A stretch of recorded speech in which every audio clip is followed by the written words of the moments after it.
The other baseball award show, or the OBAs.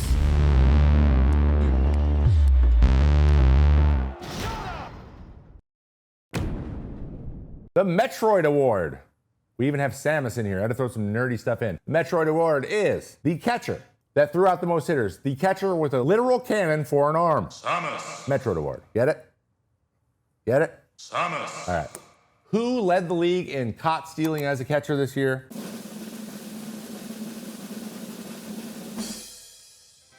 That would be Carlos Narvaez of the Boston Red Sox. He threw out 32 runners this year to lead the league. He was very good back there. It was talked about quite a bit. You were playing with fire if you decided to run on Carlos Narvaez. Again, let's do another one. The Unhittable Stretch Award, or the Unhittable Award.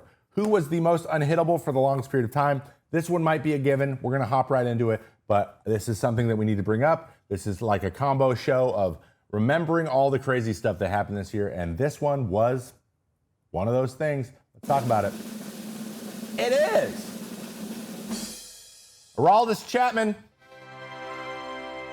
Aroldis Chapman got 50 hitters out without giving up a hit from the All-Star break till September 10th. That is almost 2 months. He was 2.5 weeks away from throwing an entire half of Major League Baseball without allowing a hit until the night I reported on it, and then Shea Bangaliers hit a double in the gap, which was unfortunate. But that was 17 straight appearances in 14.2 innings. I can't imagine going 17 straight appearances and being like, I don't give up hits. That's crazy. So Aroldis, looking like old-fashioned Aroldis right there, wins the Unhittable Stretch Award this year. Congratulations. The Bullpen Bro, or as I call it, the Good Teammate Award, is the relief pitcher that did the best job of stranding inherited runners on a season. Meaning when they come in the game and there's guys on base, they leave the most runners on base for the year. We've done good teammate, bad teammate here on the show before, where good teammates were guys that strand runners, bad teammates are one that cash them all in. There are a few guys out there in the big leagues that are good relievers, but they are so bad at stranding inherited runners. And this is something that I valued so much and that we know about in the bullpen. We're like, come on, man, pick your teammates up. Stop only stranding your own runners. Anyway, okay, so this is the Bullpen Bro, and the gentleman, he won another award from me, or he was my pick for something earlier this year, but it is Adrian Morejon. He had a great year. Yes, he had a sub-2 ERA, or I think just slightly over, actually. Yes, he had 13 wins as a reliever. Yes, he was probably their most reliable arm out of a bullpen that was full of reliable arms. But he was the guy they went to in every situation, including when there were people on base, to the tune of 45, which, guys, I had that role, the fireman role, a lot. The most I ever had in a season, I think, was 24. He had 45 this year. I guess that's how you win 13 games. He only allowed 5 to score. So he stranded 40 runners this year, which is, I mean, I don't know how you can ask for anything more than that. That is so good. He is such a good teammate. That's Adrian Morejon, and he is my reliever of the year. That is in a closer, the non-closer reliever of the year. So congratulations. Your plaque is also in the mail, as is your treasury bond. Okay, the next one, the Houdini Award. And like that, he's gone. This is the best escape from a bases loaded, no out situation that you put yourself in. Okay, so Houdini would handcuff himself, put him in a tank of water, and then he would escape out of his own trap. That's the Houdini Award. That's what we call it in baseball. We go, oh, Houdini. And there were a few times that happened this year, but there was one big one I think a lot of you guys remember. And that was done by Aroldis Chapman. Game 1, the wild card, where Garrett Crochet handed the ball off to him, is 3-1 going into the 9th. In New York against the Yankees. He gave up a single to Goldschmidt, then Judge, and then Bellinger. Bases loaded, no outs. 3-1 game in the place you used to play against your arch rival. After a mound visit, he proceeds to strike out Giancarlo Stanton on a splitter, an OT splitter. You got Jazz Chisholm to fly out to medium right field to Abreu, who has a great arm. Dave Goldschmidt on third, so they weren't able to score. Punching out Trent Grisham with a 101 fastball up and in on a 2-2 pitch. Chu escaped the jam, and it was impressive. Though it didn't end up mattering because the Yankees moved on. Still, to do that in that situation with that much pressure, I mean, there's really nothing, there's no other situation that should faze you at that point. So congratulations, your other award is on its way. Maybe we'll just send that right to the Red Sox for that one. The walk-off of the year. We're just gonna get into it. Like, the walk-off of the year. We're gonna go with the Game 5 walk-off of the ALDS, Jorge Polanco. Let's watch it. And now, our feature presentation. Oh, yeah. Look at the crowd, dude. Yeah. Championship Series for the first time in 24 years. We can all go to sleep now. The reason I chose this play is because of the stakes involved. It was this or Game 3 of the World Series. I understand Game 3 of the World Series was in the World Series, but it wasn't a deciding game. That was one. I know it went 3 more innings. It was not a deciding game. This was to send a team that had not been to the CS in 5 years to the ALCS at home, which they had also not had in a long time, after a 15-inning game. The feeling really, and also I'm biased. We'll also throw that out there. So I gave that the winner. Okay, next up, the Uncle Rico Award. You better believe things have been different. I'd have gone pro. Goes to the person with the best outfield assist of the year. If you're not familiar with Uncle Rico, he can throw a football over a quarter mile. If you don't know that reference, type it into ChatGPT. It'll find it. What the heck are you The Uncle doing? Rico Award goes to the best outfield assist. That outfield assist goes to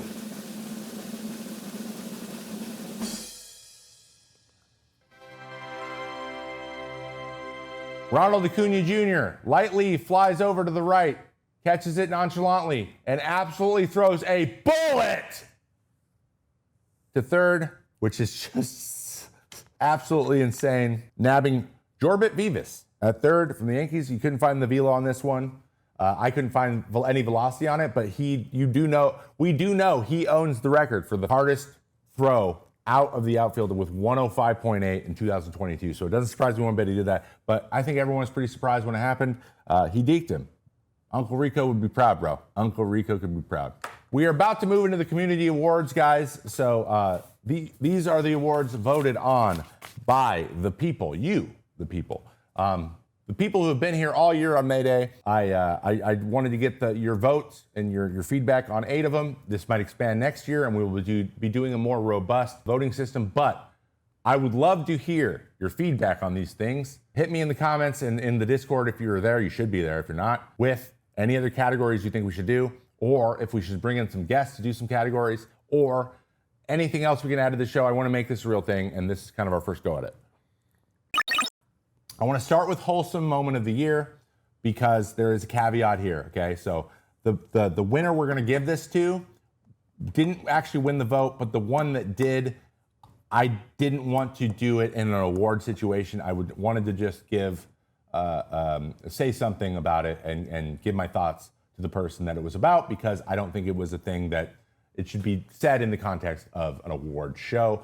But the tribute to from the Blue Jays to Alex Vesia, who, if you don't know, did not play in the World Series and was taken off the roster because, unfortunately, his young daughter, Sky, passed away at the end of October, right before the series started. So, and he very obviously had to deal with that. And myself having a little one, I think they were about the same age. I can't fathom what going through that is like. I can't fathom it. And, you know, thoughts and prayers with him. I've been thinking about him nonstop since I found out, because I actually didn't know until a couple days ago also. So I know he recently put out there, was a little bit ago, but yeah, like the pain they must be going through must be great, amazing, like just so much. And like, I don't even have words. I can't even put into, it breaks my heart again. And I'm feeling really,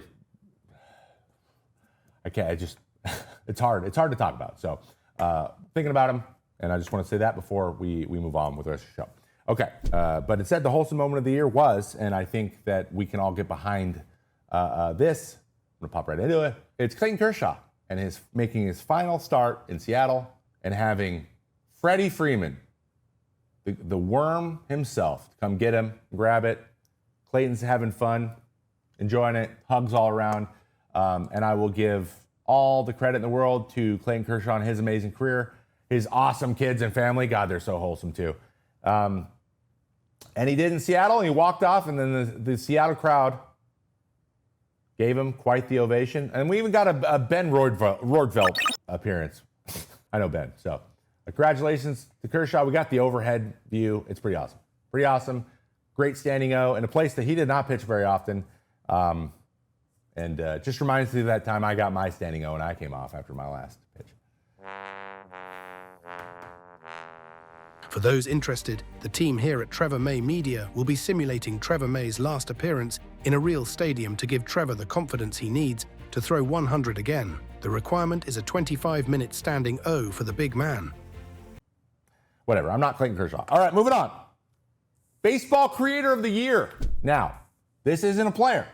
This is a content creator that covers baseball that cannot be me. I know, it would have been me, I know. But it wasn't me. So this is for the guy or gal or group of people that you guys enjoyed watching baseball content from. And it was actually a pretty close race. Pretty close race. Very close, actually. We will talk about those numbers in just a second. But your winner is, for Baseball Content Creator of the Year, it's John Boy Media. John Boy Media edges out Foolish Baseball by 1.2% of the vote, going 34.5% of the vote to 33 for Foolish. Eric Sim also held his own with 20.7%, and Fuzzy brought up 11.5% of the day. But John Boy took it. Very, very interesting. He's known for his breakdowns, as we know. He's Content Creator of the Year now with his partner Jake. They made John Boy Media. They just got a big investment from MLB. I mean, by all accounts, they are the industry leader at this point, or at least leading for the new age media in that side of things. So congratulations, Jimmy, on your award. Your plaques in the mail. Okay, moving forward. Now, we want the player creator of the world, because now that is the world we live in. I said world, right? Of the year. That's the world we live in now. Everyone makes content, or everyone has a social media presence. We know about the guys who are great on Twitter. So that's what this includes. This includes anybody who does YouTube and currently playing, does like a YouTube channel, a podcast, just like great on Twitter, great on Instagram, great on TikTok, whatever it is. It doesn't even have to be about baseball, really. They all are about baseball, but it doesn't have to be. The guys you appreciated the most. Now, this one's a little bit more of a landslide than I anticipated, but the people have spoken. I don't know what to tell you. Your player, creator of the year is Mookie Betts with the On Base podcast with Mookie Betts on the Bleacher Report. A lot of people loved when he had guests on. They loved the conversations. Tons of subscribers. I am actually intimate with how this thing kind of came together. We have a shared agent when I was playing. And by all accounts, he's very into it, very researched, and people love the show. Mookie Betts. Oh, look, he's good at podcasting and bowling and golfing and baseball and basketball and football and everything. He's better at everything than me. He's better at football and everything. He's better at everything than me. He's better. Pimp Job of the Year. Let's talk about it. All right. Pimp Job of the Year. By the way, Mookie got 41% of the vote also, so it wasn't even close. Crazy. If you want to watch it, it's on YouTube and anywhere you listen to podcasts. Okay, Pimp Job of the Year. There was a lot here. There was a lot of big home runs hit. There was a lot of guys doing crazy stuff. Though we didn't have anything insane happen. I think this guy's about to be in these for a couple of these, so just prepare yourself. But Pimp Job of the Year, this received 37% of the vote, and it needs no further introduction. Your Pimp Job of the Year was Vladimir Guerrero Jr. off of Will Warren. Grand slam, watch it, toss it. That's it. Crispy, clean, homer. Love it. Love to see it. It was impressive. Good swing. Max Fried didn't like it very much. a tough game, and that's when things started to get really out of hand for the Yankees. So Vlad with the big homer, the second of 8 in the playoffs. So congratulations. We have a pitch of the year as well, because if you have a pimp job, you have to have a pitch. We're going to do a strikeout. That's boring. And pitchers don't get things like pimp jobs. So we're going to do pitch of the year. This one, landslide. This one won easy. This one won easy. And it makes a lot of sense. That is the wrong button. Mason Miller to Tyler Kelly. 104 down and away painted. Oh my God. That is the best pitch I've ever seen. You could not place that any better, and it was 104.2 miles an hour, which, what? Congratulations, Mason. You freak of nature. All right. The viral moment of the year. One of the highest viewed, basically, social clips when it happened. But the viral event, baseball event, the one that everyone was talking about at the time, kind of hard to explain it. I'm just going to tell you what it was because it'll make sense when you see it. Nick Kurtz, 4 home run game, 33% of the vote for that one. Nick Kurtz hit 4 home runs in a game, 2 of which were opposite field, and all 4 were off different pitches.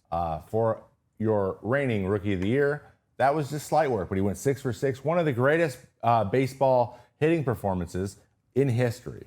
So congratulations, Nick Kurtz, on your 4 home run game. Big Amish, my guy. All right, last 3 awards we have here on the first ever OBAs. The reliever entrance of the year with 47.5% of the vote. I'm not even going to drum roll because this one's obvious. It is Johan Duran entering. Though this is a video of it in Minnesota. We know that they sent him over when he was traded to the Phillies. He comes out to an absolutely epic. Look at that, dude. It's nuts. And I know you can't hear the music, but like it's a mashup of a lot of different Latin music. It doesn't matter. You could play anything. This is epic. Johan Duran has the reliever entrance of the year. Congratulations. You deserve it. Walk-up song of the year. Now, I realize this video needs audio, and it's not going to play for some reason because it's broken. But we will add it in post. So if you're watching this video on YouTube, you're welcome. Best walk-up song for any hitter all year, and there was a lot. Like we had like Bryce Harper come in. We had Trey Turner with his. A lot of Phillies actually were in the final vote here, but with 43.4% of the vote in his first AB of the year on the first pitch, it is Citi Field singing along with Mr. Francisco Lindor, My Girl. So as the audio ends, the crowd sings My Girl, and then Francisco has the ball thrown, and then proceeds to hit a double. Very impressive. Also, love it when a bunch of people just like understand the assignment. It's pretty cool. I didn't know that this was going to take this long for him to hit. Can you get in the box, please, and go hit? But first pitch.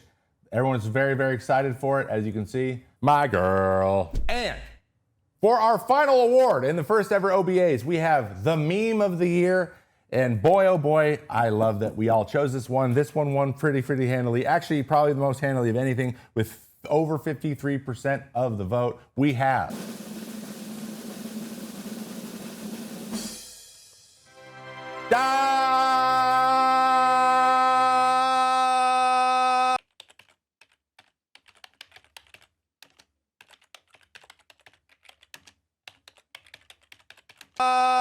Yankees lose.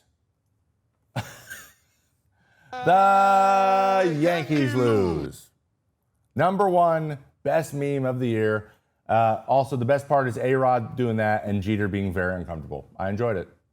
So that is the final one we have. Those were your OBAs. First ever time we did it. I had a good time with it. I hope you had a good time with it. Again, let me know down in the comment what you liked, what you didn't like, who should have won what, and if I could have done a better job of choosing things. And next year, the videos will have audio, I promise.